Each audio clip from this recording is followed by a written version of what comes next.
माना मोरा बात हो। कल साधराई घरे होई पूजा पाठ हो। चढ़ल नवरात सैया माना मोरा बात हो। कल साधराई घरे होई पूजा पाठ हो। असो कहतानी बड़िया महान से बोलल की चुनरिया बोलो ले ले आई हा सिवान से। बोलल की चुनरिया बोलो ले ले आई हा सिवान से। प्रेम से बोला पटना वाली पटन देवी मैया की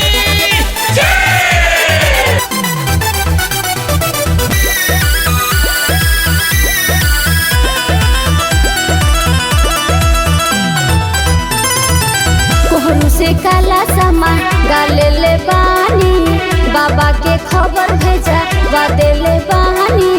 बाबा के खबर भेजा वा देले बानी। कोहरू से काला समा गाले ले बानी। बाबा के खबर भेजा वा देले बानी। भेज देले बानी नेता फूल पान से। एगो ललकी चुनरिया बोलो ले ले आई हा सिवान से।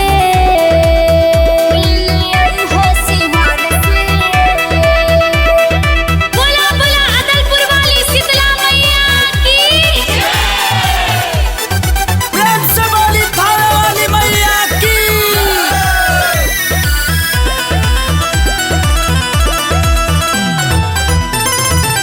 घिवाया दिया बत्ती जनी भुलई हो। चंदन लकड़िया के आसन ले आई हो। चंदन लकड़िया के आसन ले आई। घिवाया दिया बत्ती जनी भुलई हो। चंदन लकड़िया के आसन ले आई हो। बात गुड़िया के सुनी लो ध्यान से। एगो ललकी चुनरिया